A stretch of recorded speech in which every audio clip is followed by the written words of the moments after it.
വേടന്റെ വിഷയം ഇങ്ങനെ നിൽക്കും.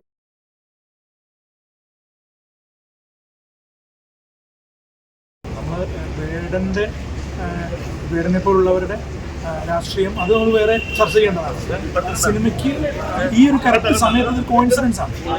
വേടന്റെ പാട്ടും മറ്റേ സംഭവമായിട്ട് ഓട്ടോമാറ്റിക്കലി ഒരു കോയിൻസിഡൻസ്. ഈ സിനിമയുടെ വിഷയമൊക്കെ അതാണ് ചർച്ച ചെയ്യുന്നത്. അപ്പോൾ അത് ധൈര്യമായിട്ട് ചർച്ച ചെയ്യാനോ പ്ലാറ്റ്ഫോം ഉണ്ടാകുന്നത് വേടനെ പോലുള്ള ഇതിൻ്റെ കൂടെ നിൽക്കാൻ വേടനെ ഇതിപ്പോൾ നിൽക്കാന്നൊക്കെ പറയുന്നത് വലിയ കഴിഞ്ഞ ദിവസം പാട്ട് ഇറങ്ങി ട്രെൻഡിങ് ആയപ്പോൾ തന്നെ ഇപ്പം വീണ്ടും ഈ ഒരു വേടന്റെ വിഷയം സംസാരമായിട്ടുണ്ട്. അപ്പം ഇത് അങ്ങോട്ടും ഞാൻ അതിനെ മാർക്കറ്റിംഗ് ടൂളായിട്ട് ഉപയോഗിച്ചു എന്നല്ല പറയേണ്ടത്. വേടൻ ഈ സിനിമയും വേടനുമായിട്ട് ഭയങ്കരമായിട്ട് ബന്ധമുണ്ട്. വേടൻ പറഞ്ഞ രാഷ്ട്രീയമായിട്ട് ഭയങ്കരമായിട്ട് ബന്ധമുണ്ട്. നമ്മൾ അത് കൂടുതൽ പറഞ്ഞാൽ സ്പോയിലറായി അല്ലേ? അത് കാണുന്നവർക്കറിയാം. വേടന്റെ രാഷ്ട്രീയവും ഈ സിനിമയുടെ രാഷ്ട്രീയവും തമ്മിൽ ഭയങ്കരമായിട്ട് ബന്ധമുള്ളതാണ് എനിക്ക് ഫീൽ ചെയ്ത്. പിന്നെ ഓഫ് കോഴ്സ് ഒരു കൊമേഴ്ഷ്യൽ പ്രോഡക്റ്റാണ്. എലമെന്റ്സ് എല്ലാം ഇതിലുണ്ട്.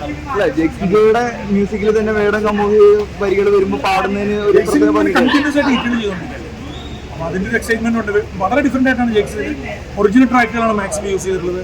സാധാരണ സിനിമാ പാട്ട് ആ സ്വഭാവത്തിലുള്ള ഒരു പാട്ട് ഒരു സിനിമയാണ് നമ്മൾ കേട്ട് ചെയ്യുന്നത്. ബാക്കിയെല്ലാം ഈ സിനിമയുടെ കഥയുമായി കഥയുടെ പശ്ചാത്തലമായിട്ട് ഏറ്റവും കൂടുതൽ ചേരുന്ന കഥാപാത്രങ്ങൾ തന്നെ പാടുന്നത് പോലെയുള്ള അവരുടെ തന്നെ ട്രഡീഷണൽ പാട്ടുകളും വരികൾ തപ്പിയെടുത്ത് അതിന് റിസർച്ച് ചെയ്ത് അങ്ങനെയൊക്കെ ചെയ്തിട്ടുള്ളത്.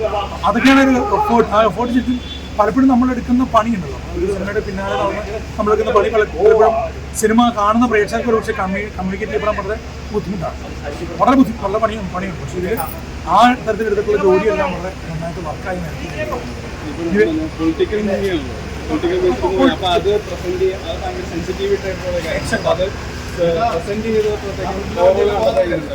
അതാ പറഞ്ഞ ഇപ്പം ഒരു ഡോക്യുമെന്റേഷൻ അല്ലല്ലോ, സിനിമയ്ക്ക് ഫിക്ഷണൽ എലമെന്റ്സ് ഉണ്ട്. അപ്പം ഞാനതാ പറഞ്ഞത്, സിനിമയുടെ ഒരു ലിബർട്ടി ഉണ്ടല്ലോ, സിനിമയുടെ തിരക്കഥയ്ക്ക് കൊടുക്കാവുന്ന ലിബർട്ടി, അതെല്ലാം മാക്സിമം ഉപയോഗപ്പെടുത്തിക്കൊണ്ടാണ് ഈ ഒരു വിഷയത്തെ സിനിമയാക്കിയത്. അത് വളരെ ബ്രില്യൻ്റ് ആയിട്ട് ചെയ്തിട്ടുണ്ട്. റൈറ്റർ ആയാലും അതിൻ്റെ ടെക്നിക്കൽ ആസ്പെക്ട്സ് ആയാലും ഒരു ഇൻഫർമേഷൻ ഒരു റിപ്പോർട്ടിംഗ് പോലെ അല്ലാതെ അതിലൊരു ഫിക്ഷണൽ എലമെന്റുകളെല്ലാം കൊണ്ടുവന്ന് അതിനുള്ള സ്വാതന്ത്ര്യം ഉപയോഗിച്ചുകൊണ്ട് വളരെ മനോഹരമായിട്ട് സ്ക്രീൻ പ്ലേ വർക്ക് ചെയ്തു. ഞാൻ നോക്കുന്നത് ഇനിയും വരുന്ന ദിവസങ്ങളിൽ ചർച്ച ചെയ്യാൻ പറ്റിയ ഒരു സിനിമയായിരിക്കും. കാരണം നമുക്ക് കണ്ടു കേട്ട് അറിഞ്ഞ ഒരു സംഭവം വീണ്ടും അതൊരു സിനിമയായിട്ട് വരുമ്പോൾ ഏറ്റവും കൂടുതൽ സംസാര വിഷയം ഒരു സിനിമയായിരിക്കും. ചർച്ച ആവട്ടെ. മലയാള സിനിമ എന്ന് പറയുമ്പോൾ ആക്ഷൻ ആയാലും എന്ന് പറഞ്ഞു കഴിഞ്ഞാൽ അതെടുത്ത് ചർച്ച ചെയ്യപ്പെടുന്ന ഒരു ടൈമിലൂടെ അതെ കഴിഞ്ഞ 4-5 വർഷമായിട്ടാണ് ഏതൊരു പടം വന്നാലും നല്ല രീതിക്ക് ചർച്ച ചെയ്യും. ആ നിലയ്ക്ക് ഈ സിനിമ വളരെ ഡിഫറെൻ്റ് ആയിരിക്കും. ഈ സിനിമയും ഏറ്റവും കൂടുതൽ ചർച്ച ചെയ്യപ്പെടുകയും ചെയ്യുന്നതാണ് ഞാൻ മനസ്സിലാക്കുന്നത്. ഈ പറഞ്ഞ സാഹചര്യങ്ങളൊക്കെ ഉള്ളത് കൊണ്ടുകൂടി അല്ല, നമ്മൾ സാധാരണ കണ്ടുവരുന്ന സിനിമകളിൽ നിന്ന് ഭയങ്കര വളരെ ഡിഫറെൻ്റ് സിനിമ. അതായത് അതേ സമയത്ത് തന്നെ എന്റർടൈൻമെന്റ് എലമെന്റ് എല്ലാം ഈ ഒരു പാക്കേജിലുണ്ട്. നമ്മളൊരു പ്രോഡക്റ്റ് ആയിട്ട് ഒരു കൊമേഴ്ഷ്യൽ പ്രോഡക്റ്റ് ആയിട്ട് വെച്ചാൽ എല്ലാ എലമെന്റ്സും ഈ സിനിമയിലുണ്ട്. വളരെ നല്ലൊരു എഫേർട്ട്. എല്ലാവരും ഒരുമിച്ച് ഒറ്റയ്ക്കല്ല, എല്ലാവരും ഒരുമിച്ചിട്ട് ചേർന്ന് നിന്നുള്ളൊരു പ്രവൃത്തിയാണ് സിനിമ. ഒരു കൂട്ടായ്മയാണല്ലോ സിനിമ. അപ്പം ഇത് വേറൊരു വലിയ വെല്ലുവിളിയുള്ള ഇങ്ങനെയുള്ള സിനിമകൾക്ക് പെർഫോം ചെയ്യുന്ന ആൾക്കാർക്കും ഇതൊക്കെ മനസ്സിലാവണം. ഈ കണ്ടന്റ് എന്താണെന്ന് പിടികിട്ടണം. എന്താണ് അതിൻ്റെ രാഷ്ട്രീയ സാഹചര്യം എന്നൊക്കെ മനസ്സിലാവുക കൂടി വേണം. അപ്പോൾ അതിനൊക്കെ നല്ല എഫേർട്ട് എടുത്തിട്ടുണ്ടെന്ന് നമുക്ക് സിനിമ കാണുമ്പോൾ മനസ്സിലാവും.